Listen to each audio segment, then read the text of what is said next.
할렐루야. 하루를 시작하는 성도들께 하나님의 은혜와 평강의 축복이 함께 하시길 기도합니다.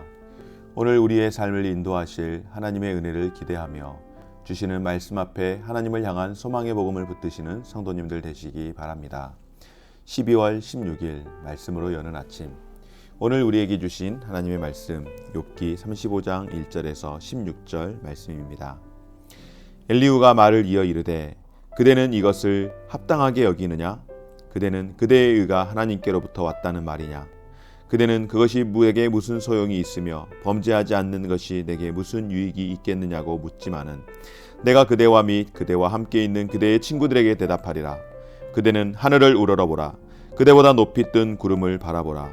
그대가 범죄한들 하나님께 무슨 영향이 있겠으며 그대의 악행이 가득한들 하나님께 무슨 상관이 있겠으며 그대가 의로운들 하나님께 무엇을 드리겠으며 그가 그대의 손에서 무엇을 받으시겠느냐?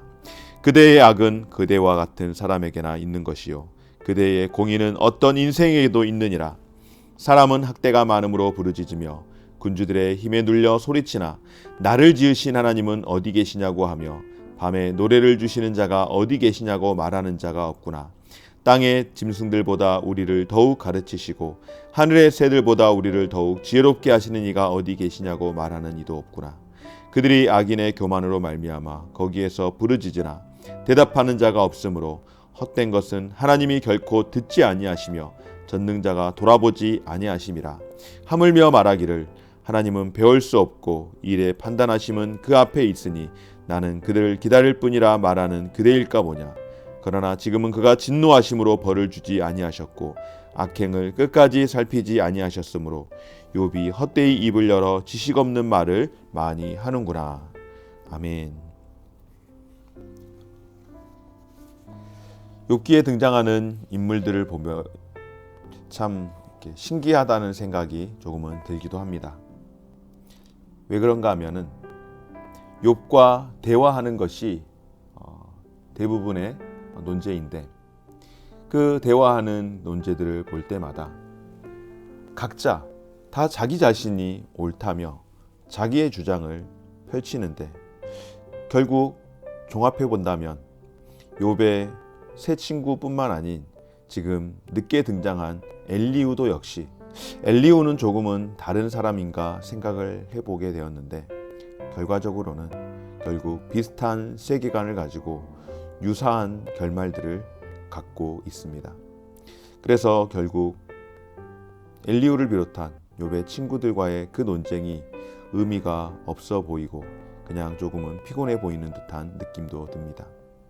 그럼에도 불구하고 하나님께서는 왜 욥의 친구들의 이 이야기들을 이 성경 욥기서 1장에서부터 42장까지 이르는 이 방대한 곳에 가득 담아 놓았을까요? 아마도 그것은 우리가 욥기를 읽을 때에 욥이 어떤 사람이었는지 1장과 2장 그리고 마지막에 욥이 다시 회복이 되었다라고 하는 그 내용에 대해서 욥의 친구들과 했던 대화라든지 또 그 친구들이 생각하는 하나님에 대한 관점 또 그 가운데에 욥이 어떠한 고백들을 하는지에 대해서는 우리는 별로 관심을 갖지 못하는 것 같습니다. 저조차도 그러하지 욥기를 시작하는 부분과 마무리하는 부분에 대해서 욥이 굉장한 고난을 많이 받았는데 훗날에 범죄하지 않음으로 인하여서 하나님 앞에서 갑절로 그렇게 보상을 받았다 하는 그런 말씀으로 욥기를 이해하고 넘어가 버리는 이런 상황 가운데에 욥기의 말씀을 아주 오랫동안 길게 보도록 하신 것은 아닐까 싶습니다. 오늘 특별히 35장에 있는 말씀은 엘리후가 욥에게 하는 말입니다. 내용은 이것입니다. 네가 하나님보다 더 의롭다라고 말하는 것이 과연 옳다고 여기느냐라는 질문을 통하여서 엘리후의 그 논증, 그 반박이 시작이 되어집니다. 여러분, 누누이 말씀을 드리지만은 고난 중에 있는 친구에게 정말로 필요한 말, 진리에 맞는 말을 하는 것도 중요하지만은 그보다 더 먼저 중요한 말이 무엇일까요? 바로 따뜻한 위로의 말을 전해 주어야 하지 않겠습니까? 친구인 욥이 극심한 고난 가운데서 힘들어할 때에 어떤 말이 필요한지를 오늘 우리에게 보여주며 우리의 삶 가운데에서, 우리의 관계 가운데에서 우리는 어떻게 이야기를 해야 하는지 오늘 엘리후의 모습을 통하여 반면 교사가 되었으면 좋겠습니다. 엘리후는 하나님과 인간을 아주 멀리 떨어뜨려 놓았습니다. 한마디로 인간과 하나님은 관계가 그다지 없다라고 하는 것입니다. 하나님은 하나님의 공간에서, 인간은 인간의 공간에서 있다라고 하는 것이죠. 하나님은 인간이 선을 행하든 악을 행하든 관심이 없고, 인간은 무슨 일을 하더라도 하나님께 전혀 영향을 끼칠 수 없다라고 그렇게 말을 합니다. 여러분, 이것은 자신의 의로움에 한치의 의심도 없는 욥의 말을 꺾기 위한 극단적인 주장일 수도 있겠지만, 그러나 하나님보다 의롭다라고 주장하는 욥의 이 입을 막기 위해서 이런 식으로 표현을 하는 것은 잘못된 그런 방법이 아닐까요? 왜냐하면 엘리후가 범하는 오류는 무엇인가 하면은 고난 속에 있는 친구를 정죄하면서 그를 논리적으로 제압하지 못하는 다른 세 친구들을 압도하기 위해서 너무 좀 무리한 주장을 펼치고 있습니다. 우리가 그런 이야기 하죠. 비약한다라고 표현을 하죠. 하나님과 인간이 전혀 관계가 없다라고 이야기를 과연 할 수 있을까? 결코 그렇지 않습니다. 여러분, 이 엘리후의 세 번째 발언은 전혀 하나님에 대해서 이야기할 때에 하나님의 그 초월성만 강조함으로 인하여서 인간의 삶이 마치 무의미하다라고 그렇게 여길 가능성이 있습니다. 여러분, 맞습니다. 뭐가 맞는가 하면 하나님은 이 세상을 초월해서 계십니다. 그러나 여러분 어떻습니까? 하나님은 이 세상을 초월해 계시지만은 그러나 동시에 이 세상 가운데에서 우리의 삶을 간섭하시며 우리의 아픔들을 아시고 그 일들에 대해서 동정해 주시는 분이 바로 우리 주 하나님, 또 우리가 믿고 고백하는 우리 주 예수 그리스도인 줄 믿습니다.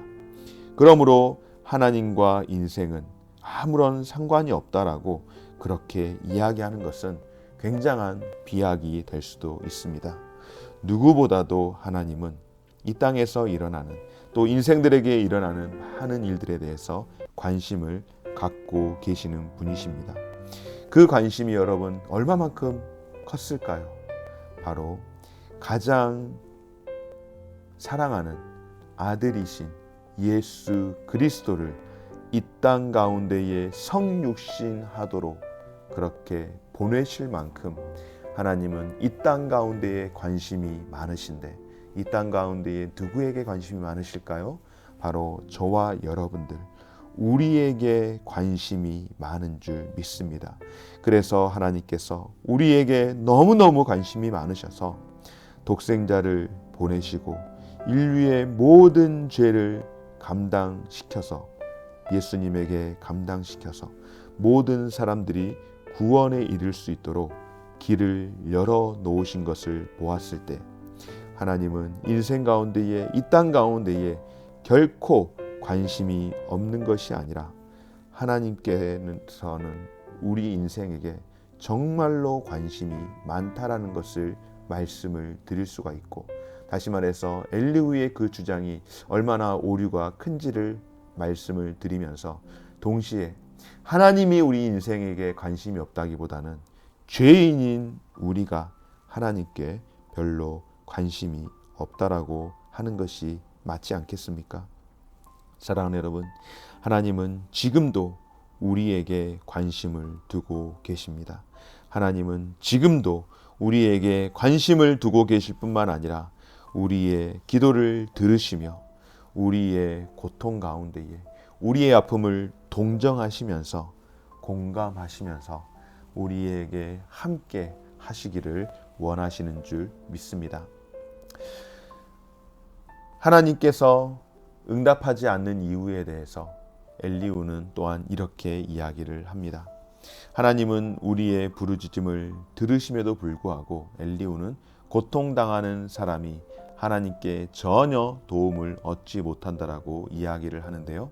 그 이유는 바로 그들이 교만해서 하나님을 믿지도 않고 구원을 청하지도 않기 때문이라고 이야기를 합니다. 엘리후는 약한 자들을 학대하는 군주들을 탓하기보다 그들에게 괴롭힘 당하는 약자들을 반대로 탓하고 있습니다. 그런데 여러분, 지금 여기에서 나와 있는 약자가 누구입니까? 바로 욥입니다.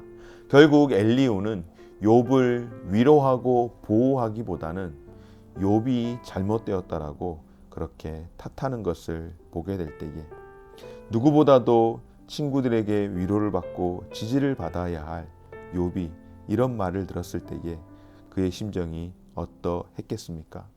여러분, 마태복음 말씀 가운데에 예수님께서 처음 선포하셨던 말씀이 무엇입니까? 회개하라, 천국이 가까웠다 라고 그렇게 말씀을 하시죠. 어찌 보면은 회개하라 라고 이야기할 때에 죄인들이 들을 때에 너무나도 가슴 아픈, 가슴 찔리는 이야기라고 여겨집니다. 더군다나 이런 경우 있죠. 내가 죄인이라는 것을 알고 있는데 너는 죄인이야 라고 정죄를 하면 내가 죄인이라는 것을 알고 있을 때에 얼마나 그것이 가슴이 아프겠습니까? 여러분, 예수님께서 회개하라 천국이 가까웠다라고 그렇게 말씀할 때에 고통하는 자에게, 지금 내가 죄인이라는 것을 깨닫고 아파하는 자에게 그렇게 찌르는 듯이 하셨던 말씀이 결코 아닙니다.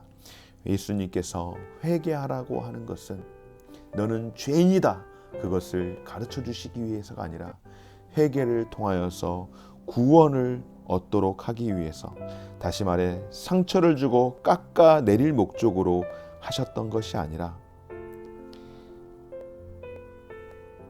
유리방황하고 있는 인생들 가운데에 구원의 은혜를 베푸시기 위해서 그렇게 말씀하셨음을 우리는 기억해야 할 줄 믿습니다. 사랑하는 여러분, 하나님께서는 오늘 엘리후가 이야기하는 것처럼 우리가 부르짖어도 듣지 못하시는 그런 분이 결코 아님을 기억하십시오. 그리고 또한 우리가 누군가에게 어떤 이야기를 해야 할 때에 정말로 꼭 그에 맞는 말을 할지라도 따뜻한 위로가 되어지고 그를 살리는 말로써 우리가 행해야 할 줄 믿습니다. 우리가 정말로 조금 더 사려 깊고 지혜로운 그런 사람이 되어서 주님의 영광을 가리지 않는 그런 인생이 되었으면 좋겠습니다. 여러분, 또 한 가지 기억하기를 원하는 것, 엘리후가 하나님은 듣지 않는다라고 그렇게 이야기하는데요. 아니요, 하나님은 들으시는 분이시는 줄 믿습니다. 하나님은 우리에게 말씀하시는 분이시지만 동시에 말씀하시면서 우리의 신음소리까지라도 들으시는 하나님이심을 기억하기를 주의 이름으로 축원합니다. 우리의 인생을 아끼시는 하나님께서 계시다라고 하는 그 사실 앞에 고난이 찾아올 때에, 고난이 우리를 뒤덮을 때에 하나님의 앞에 다시 한번 우리의 마음을 쏟아놓고 어려운 관계 가운데서 고난과 고통을 통과할 수 있는 힘을 주시기를 오늘도 기도하고 나아갈 수 있는 저와 우리 모든 성도들 되어주시기를 간절히 소망합니다. 좋으신 하나님 감사드립니다.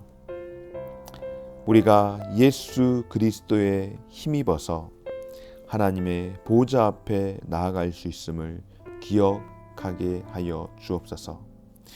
하나님은 이 세상 가운데에 초월하신 분이시지만은 그러나 동시에 이 세상 가운데에서 우리를 동정하시며 함께 하시는 분임을 기억하게 하여 주옵소서.